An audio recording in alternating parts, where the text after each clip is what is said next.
आप सब अच्छे होंगे क्योंकि अच्छे ही दिख रहे हैं। वैसे आजकल किसी से भी पूछो ना कि आपकी हॉबी क्या है तो एक ही जवाब आता है, ट्रैवलिंग करना। और ट्रैवलिंग के नाम पे उन्होंने लखनऊ का सिर्फ चिड़ियाघर घुमा होता है। वैसे मैंने मुंबई, चेन्नई, मनाली, शिमला और साउथ के तो मोस्टली सब फिर कभी जाएंगे पे छोड़ के रखा है। इसमें मेरी गलती नहीं है, मेरे घर वाले पोपट लाल हैं। कैंसिल बोल के हर प्लान कैंसिल कर देते हैं।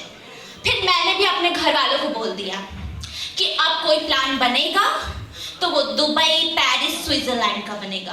कम से कम कैंसिल भी तो हो तो लगे तो कि हमने किसी बड़ी चीज को ठुकराया है। और वैसे भी हमारे यहाँ प्लानिंग, ट्रिप की प्लानिंग नहीं होती है, चाय पे चर्चा होती है। टिकट अपने आप बुक हो जाता है पर बैग अपने आप बुक नहीं होता है। मम्मी की सबसे बड़ी प्रॉब्लम आ जाती है, कपड़े क्या पैक करूं, मेरे पास तो कपड़े ही नहीं है।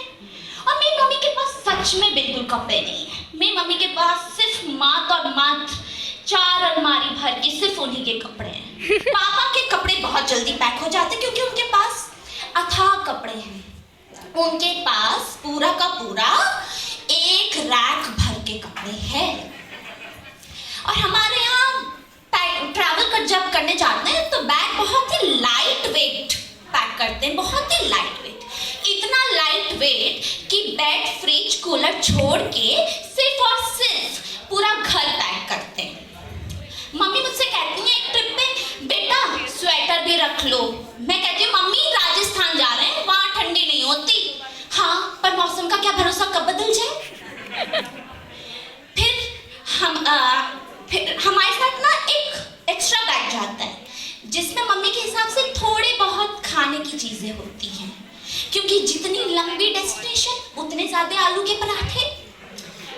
और अगर ट्रेन 8 बजे की है और आप इंडियन फैमिली से बिलोंग करते हैं तो आप 4 बजे वहां पे पहुंच जरूर जाते हैं, भले ही ट्रेन 4 घंटे फिर क्यों ना लेट हो। और अगर आप इंडियन फैमिली से बिलोंग करते हैं तो आपकी ट्रिप में कोई ना कोई कांड होना निश्चित है। और मोस्टली एक ही फैमिली मेंबर के साथ ये कांड जरूर होता है। हमारे घर में वो मेरी मौसी है।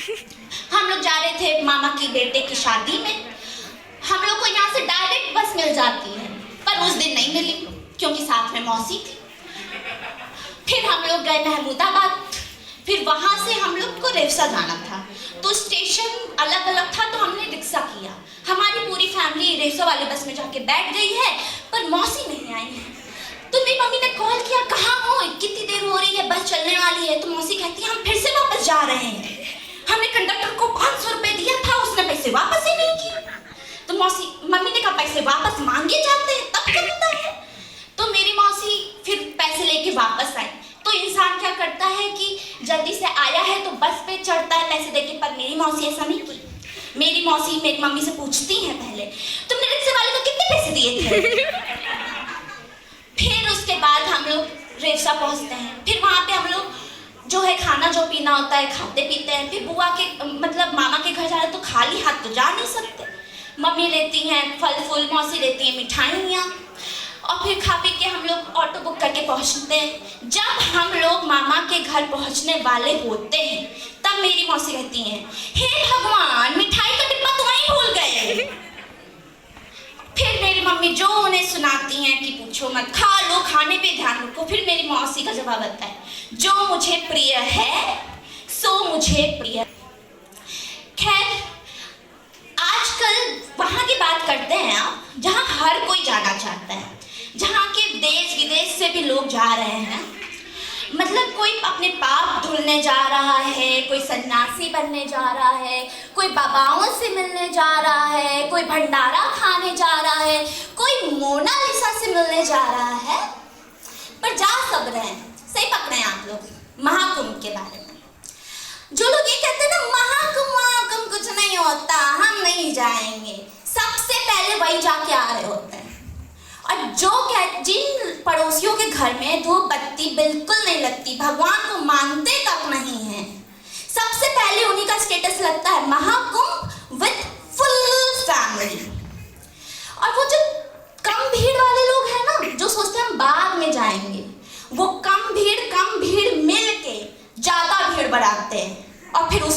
भगदड़ होती है। फिर कहते हैं सरकार ने व्यवस्था अच्छी नहीं की थी। अब सरकार क्या करे, एरोप्लेन पे रस्सी टांग के टोकरी बांध दे, घर से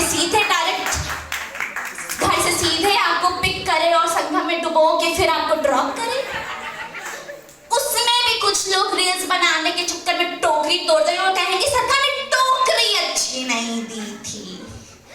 वैसे सब लोग कहते हैं कि महाकुंभ ने ना यूनिटी ला दी है। इसमें तो मैं भी बिलीव करती हूँ कि महाकुंभ ने यूनिटी तो ला दी है। मतलब इंसान तो इंसान, ट्रेनों में यूनिटी आ गई है। एक ट्रेन के कितने सेक्शन कर रखे थे इंसानों ने, sleeper, first AC, second AC, third AC. Mahakumbh ने सबको जनरल बना दिया। मजे करो। जनरल वालों को कोई आज तक जगह नहीं दिला पाया। महाकुंभ ने सबकी जगह जनरल को दिला रखी।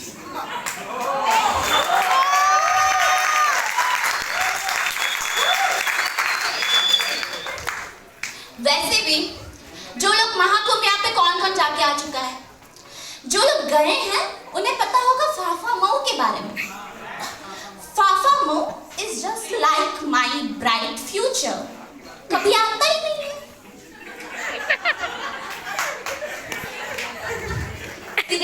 त्रिवेणी संगम में मैंने अथाह भीड़ देखी।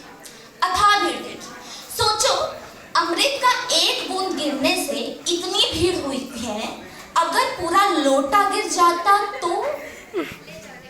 और त्रिवेणी संगम जैसे त्रिवेणी संगम नहीं है, वॉशिंग पाउडर है, एक डुबकी मारा पाक साफ।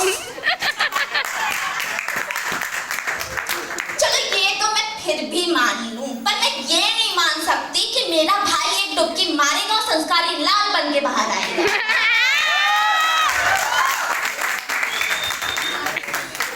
मतलब अच्छा, फिर उसके बाद नहाने धोने के बाद फिर ज्यादातर लोग सोचते हैं कि चलो जल्दी से जल्दी घर पहुंचते हैं, भीड़ इतनी होती है। पर मेरे पापा अलग हैं। मेरे पापा हम लोग को वहां लेके जा रहे थे जहां भंडारा बंटवा हो। और मेरा भाई मेरे मम्मी पापा को IITian पापा से मिलाना चाहता था, जाकि वो इन्हें ये बता सके कि पढ़ाई वढ़ाई कुछ नहीं आती है, ये सब मोह माया है। पर मेरी मम्मी ने भी कहा किसी IIT बाबा से नहीं मिलना है।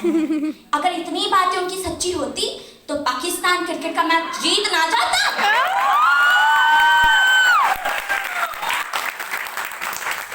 महाकुंभ एक और चीज के लिए भी बहुत फेमस है, खो जाने के लिए।